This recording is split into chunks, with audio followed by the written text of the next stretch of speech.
that, but my mindset is walk into every fight like I have to earn this belt, regardless if that's 10 down the road and I still have it, undefeated as the champion, or it's 2 more. Every fight I have to treat it like I'm trying to earn the right to have that belt. Because of how things wound up the first fight, with her taking a little bit of umbrage toward the fight being stopped in general, I know that you weren't exactly thrilled with the stance that she took. So does it feel like, poetic justice kind of to end it the way that you did?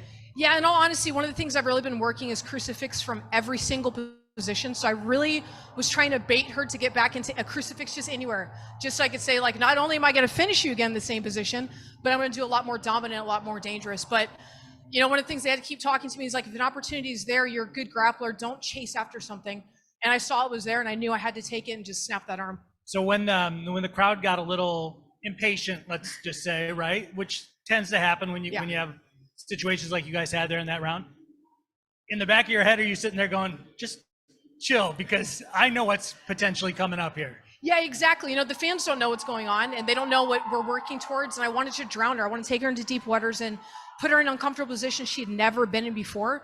And the fans needed to see that there was going to be a reason why I was going to drown her until she couldn't come back up anymore. And that's what I did. Were you, I guess, surprised that, even after how the first one ended, she was a bigger betting favorite this fight than in the first fight against you? No, after all the talk that was going on, I don't pay attention to betting anyway, but I just knew that there was a lot of controversy around it. And there were 2 people talking about it, and it wasn't me. So the person that does the most commotion, that's who people are going to get behind. And I knew I'm not that person that talks. And I know in the fight game, everybody wants to get behind somebody. Like the trash talker is the one that people are either rooting against or rooting for, but they're paying attention to. So I know that's something I need to do more, but I knew that my actions would back it tonight. And that what happened originally wasn't circumstance, that it was something I created. We heard a little bit of what you were saying in the cage. Just run through it again for us. What's next? What do you want? What are you looking for? Yeah, so Ilima-Lei Macfarlane and I have been training partners for years. We have a lot of respect. We're really good friends. And she's talking about she wants to retire, and she wants her fight against me to be a retirement. After her not making weight the last fight, and just, who always wants to have to cut all the way down all the time? It would make sense to me, and I want to be Bellator's 135 champion, and I want to hold a belt in 2 divisions. And I can't think of anybody better to do that with than Ilima, as her retirement fight being my opening to opening a new division in Bellator. So I want to fight her in Hawaii for a retirement. And then Watanabe has worked her way up the ranks. I think she deserves a second go, because I think I did catch her by circumstance. I don't think that was what was supposed to happen. And to do that in Japan, where that's where I grew up, and it's her home roots, I think that would be a phenomenal card for Bellator to put on. Have you had conversations with Scott or anybody else about them opening up 135? Is it just wishful thinking, or do you know something that the rest of us don't officially know yet? It's mostly wishful thinking, but if there's one thing that I've been doing since I've been in Bellator, is trying to put things into fruition and putting out there what I want. This is something I want, just like I wanted to win the fight. I said I was going to win the fight by the 2nd round. That's what I did tonight. So I think that Bellator is going to listen, and hopefully they'll meet me with this, and we'll make a 135 division.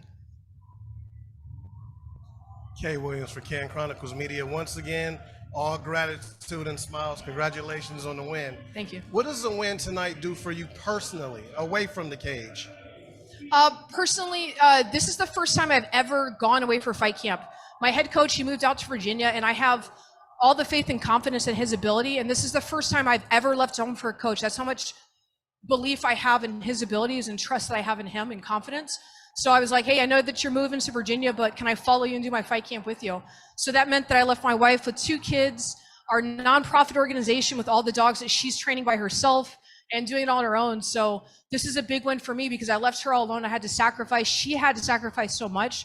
So this is something that I had to show her, that all that sacrifice that we both did wasn't for anything. That I did the right thing. And also during the fight tonight, did you find yourself having to make necessary or different adjustments compared to your last match against Velasquez? Yeah, absolutely. Definitely, she didn't run like she did the first time. And then on the cage, I definitely felt stronger against her the first time in the run around, where I just could easily manhandle her and move her around to control her. And where if I would give and take for a knee, she would give back. And she didn't. For one, she was punching me below the belt, which I know the ref saw, which was definitely a surprise for me. But I anticipated that if I need her, she was going to need me back and off balance. And she definitely learned from our first exchange in the fight that that's what ended the fight for her. So she adapted for that, and they came as a surprise. I was definitely trying to bait her there with it. Liz, congratulations. Thank you. Similar question you already asked. The crowd was booing. You have such an advantage on her on the ground. How hard is it to kind of stick to that game plan, knowing that submission's going to open or something like that, but not having that, you want to please the crowd and let me slug it out with her? I mean, if you listen to my coaches, I actually went against the game plan a little bit. I had pictured something so much and I had worked on it, I saw it in my head. And as much as I even tell other teammates, just because you picture something, don't do it, listen to the coaches. I just knew what we had worked on, I could tie into so much better, and I knew I had the gas tank to do it. So that was going against the game plan. But I know we all had the confidence that once I got there, I was doing the right thing. And whether the crowd boos or not, I've been in fights where I'm coming into a different country and the entire country is against me. So the fans don't really sway me one way or the other. I want to go back to what you talked about, Ilima-Lei Macfarlane. I'm a little surprised you said that you want that match, because earlier this week you were asked about it. Sure, they were asking defending the title against her, but the one thing you really stressed was hey, she's my friend, but I don't want to give someone a gift. I mean, she's lost 2 out of her last 3 fights. I mean, do you really think she deserves a title shot? In the 135 division where she has a clean record, yes. There's something to be said. She did so much. I don't think that the flyweight division would be where it's at today in Bellator if it wasn't for Ilima. She did such a good job of being a voice and advocate for women and an advocate for this division that I certainly want to close out her career in a good way. And it'd be nice for me to not have to go all the way to 125, and I know she'd love it too. So I think that we could put her on a good show at 135, and it doesn't compromise the 125 division by doing that. And my last question, I was thinking about, the 3 major United States-based MMA organizations, Bellator, UFC, and PFL. You're the only woman who's an American who's a champion right now. What does that mean to you? That's the crazy. I didn't even realize that was the case until you just said it, and I just put all of it in my mind. Not only that, but I'm probably, when you say that, I'm also the only Marine Corps veteran that's on this belt. So that means a lot to be able to represent the entire country and doing it strongly. Congrats on the win, champ. Thank you. You mentioned fighting at 135 for the title, maybe next. What does that cut for you to get down to 125 now? And would you have to change your body composition at all to really compete at the highest of levels at bantamweight? No, I don't think so at all. I carry a lot more bone density and muscle mass. I've done DEXA scans, and I've done all the math, and 125 I'm a disciplined human being in general. I'm a Marine at heart, and I carry that with me, and I have discipline all the time. I'm going to go have some cookies tonight, and I'll enjoy this weekend. I'm driving out to New York City to go see my mom and spoil her for a little bit. So I'll enjoy that time. And then the moment that she's out the door, I'm going to go back to eating clean again, right? So for me, it's not that difficult in the sense that I know what I'm working towards. And if it means the difference between having some cake or doing a workout, I'm going to choose a workout every day. So the discipline to get to 125, it's there. But it's doing a cut when you may not have to. And I can say that I can do it the best way and the healthiest scientific way, but it's still something you're doing to your body that you really shouldn't be. So 135 makes a lot of sense for me. Okay, last question from me. Now you did say, or no, actually there's a different question here. You're going to be 39 in February, right? You don't look a day over 29, so I'm just going to say that. But do you feel like you're going to be able to compete into your 40s? What is your mindset here moving forward as far as longevity goes?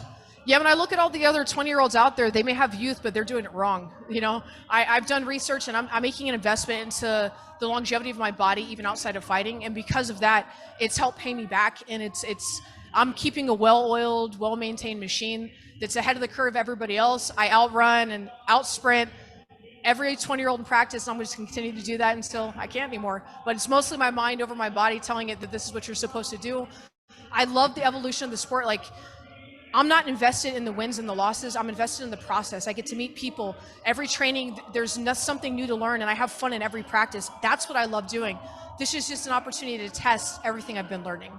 So as long as I have that mentality, I think I'll be able to do this as long as I possibly can. Hey Liz, congratulations on such a great win. I just have one question. If Bellator, if Scott Coker were to come to you in a couple months and say, we want to do a women's Bellator flyweight Grand Prix, $1 million at the end of the tunnel, you just got to get through the gauntlet of contenders, is that something that might interest you in the future? You know, it is. You know, I love the idea of bringing more talent into the division and into Bellator. I think it'd be way cooler to see it at 135, but if it's a 125, I'm for it. Okay, so Liz, I'm just curious. 2 fights with her. They're in the back window right now. Let's be honest. Do you think you're going to see her at least one more time? I don't think so. I think that Bellator has done such a great job, but they're continuing to grow this division. I think for one, her arm's going to have to heal, so that's going to take some time. But there are other women that are learning from the mistakes that she made in both fights, and I think they're starting to get really privy onto what she does and what she doesn't do, and they're going to be able to defeat her. So I don't think that you're going to see her rising to the top quite in the fashion that she has before. Now, this is the second time in your career you've been the co-main. Well, the first one wasn't a co-main, but on a card where the main event is just visceral hatred. The first one being 205 with Connor and Eddie. Could you ever imagine yourself being part of such a visceral hatred type fight? For myself personally? Yeah. No, I don't. I mean, the extent that somebody would have to go to be able to spark that, I think would probably be, they'd be in jail. So you can't really push me to that. I have good composure, and I do want to put on drama that fans want to invest into, so they want to tune in. But it's also not really true to who I am. You know, I'm not a trash talker. It's just not. I believe that sometimes that's just trying to inflate your own ego so that you can feel confident enough to get in there. My actions will always speak for me, and I can, if I run my mouth, I'm going to raise myself up on a cloud of something I'm going to fall through, and I'd rather not do that. Thank you. Thank you, Liz. Thank you.